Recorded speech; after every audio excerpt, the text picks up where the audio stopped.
देखिए, उद्देश्य लोकतंत्र को बचाने का है, देश को बचाने का है। जिस तरीके से गांधी जी ने लड़के देश को आज़ाद कराया गोरों से, वैसे ही राहुल जी लड़के आज़ाद कराएंगे देश को वोट चोरों से। राहुल जी ने अमित शाह जी को चैलेंज किया खुला विधान लोकसभा के अंदर कि अगर दम है तो उनकी प्रेस कॉन्फ्रेंस होता है, सीधा डिबेट करके देख लें कि ऐसा है कि जो आदमी सत्ता में है वो जुल्म करने को तैयार है, लेकिन हम जुल्म सहने वाले नहीं, हम आवाज़ उठाने वाले लोग हैं।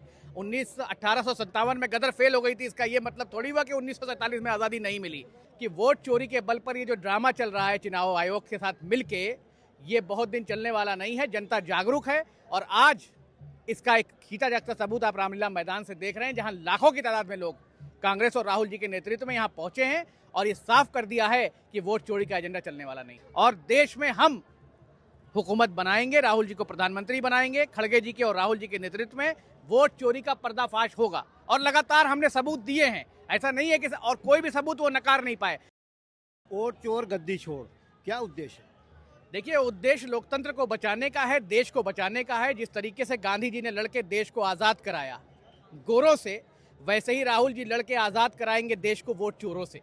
ये बड़ा क्लियर है मामला कि वोट चोरी के बल पर ये जो ड्रामा चल रहा है चुनाव आयोग के साथ मिलके, ये बहुत दिन चलने वाला नहीं है। जनता जागरूक है और आज इसका एक खींचा जाता सबूत आप रामलीला मैदान से देख रहे हैं, जहां लाखों की तादाद में लोग कांग्रेस और राहुल जी के नेतृत्व में यहां पहुंचे हैं और ये साफ कर दिया है कि वोट चोरी का एजेंडा चलने वाला नहीं है। लेकिन बिहार चुनाव से पहले भी राहुल गांधी ने वोट चोरी का मुद्दा उठाया था और नतीजा आपके सामने है। देखिए, ऐसा है कि जो आदमी सत्ता में है वो जुल्म करने को तैयार है, लेकिन हम जुल्म सहने वाले नहीं, हम आवाज़ उठाने वाले लोग हैं। 1857 में गदर फेल हो गई थी, इसका ये मतलब थोड़ी हुआ कि 1947 में आज़ादी नहीं मिली। तो ठीक है, राहुल जी आवाज़ उठा रहे हैं, आज नहीं तो कल देश की जनता इस आह्वान पे निकलेगी कि सारा जो ढकोसला और मामला चल रहा है ये बदलेगा और देश में हम हुकूमत बनाएंगे, राहुल जी को प्रधानमंत्री बनाएंगे, खड़गे जी के और राहुल जी के नेतृत्व में वोट चोरी का पर्दाफाश होगा। और लगातार हमने सबूत दिए हैं, ऐसा नहीं है कि और कोई भी सबूत वो नकार नहीं पाए। राहुल जी ने अमित शाह जी को चैलेंज किया खुला विधान लोकसभा के अंदर कि अगर दम है तो उनकी प्रेस कॉन्फ्रेंस होता है, सीधा डिबेट करके देख लें।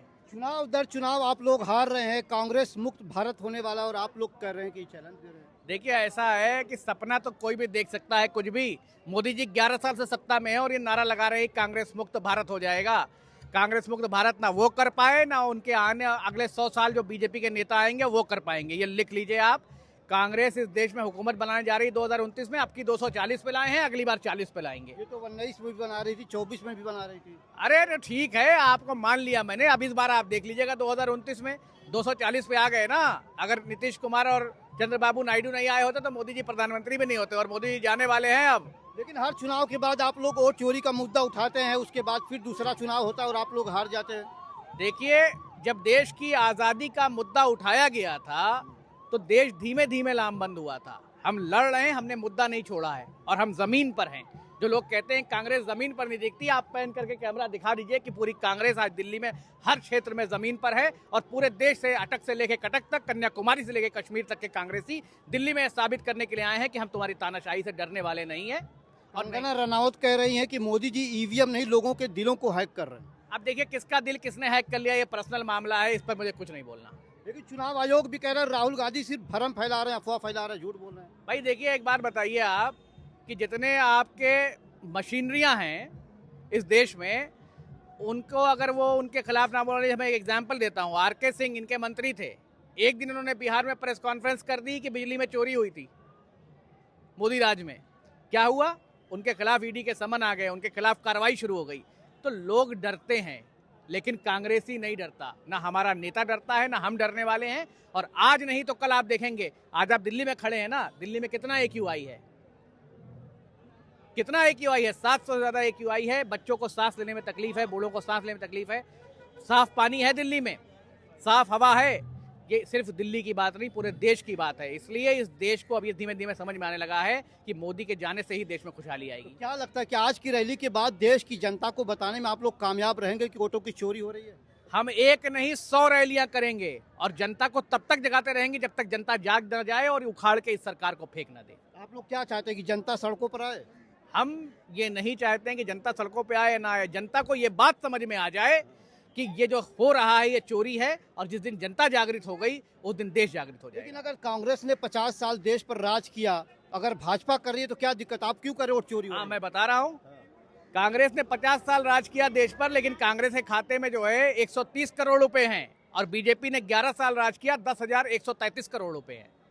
ये है चोरी, ये है भ्रष्टाचार। कहां से आ गए 10,000 करोड़ रुपए 11 साल में? कांग्रेस के पास 70 साल हुकूमत करने के बाद क्यों नहीं आए इतने पैसे? ये सीधा भ्रष्टाचार है। हर जिले में उनका एक बड़ा मुख्यालय है करोड़ों रुपए का। कांग्रेस के पास 70 साल राज करने के बाद हमने जनता की सेवा की, अपने मुख्यालय नहीं बनाए। उनका आरएसएस का हेडक्वार्टर देखिए, जाके 5 स्टार होटल बन गया। बीजेपी का कार्यालय देखिए, 7 स्टार होटल बन गया। 11 साल में इतना कुछ हो गया। जनता को दूर रहे, नोटबंदी में परेशान किया, कोविड में परेशान किया, जीएसटी लगा के परेशान किया, और अब वोट चोरी करके अंतिम कील ठोकने की कोशिश कर रहे हैं। लेकिन ये देश, एक बात जान लीजिए, कभी किसी से न डरा है न दबा है। जब अंग्रेजों के दमन की सीमा हो गई थी तो देश ने अंग्रेजों को बता दिया था कि तुम्हें भागना पड़ेगा, तो इनको भी देश छोड़ के भागना पड़ेगा। ये बात आप याद रखें। देश प्यार दे रहा है, वोट भी दे रहा है, चंदा भी दे रहा है, तो आपको तकलीफ क्यों हो रही है? चंदा और भ्रष्टाचार में फर्क होता है। चंदा तो सब पार्टियों को मिल रहा है, लेकिन किसी के पास आज तक के इतिहास में 10,000 करोड़ रुपया नहीं हुआ। मोदी जी कहते थे जब रुपया गिरता है तो प्रधानमंत्री के पद की गरिमा गिरती है। दुनिया में सबसे ज्यादा कमजोर रुपया आज है, तो उनके पद की गरिमा कहाँ बची है उनके हिसाब से? तो जिसके पद की गरिमा ना हो, घर जाए अपने। तो क्या लगता है आज की रैली के बाद क्या कुछ असर होगा सरकार पर? असर तो सरकार पर ऐसा है कि हालत खराब है। संसद में जो है गाली निकल जा रही है मुंह से। असर तो ऐसा है, लेकिन अब छुपाए हुए हैं। कब तक दीवार को, खरंजा दीवार को पेंट करते रहेंगे ऊपर से, और ये दिखाते रहेंगे कि नीचे सीलन नहीं आ रही है? एक दिन दीवार दरक के गिर जाएगी, आप इस बात को याद रखिएगा।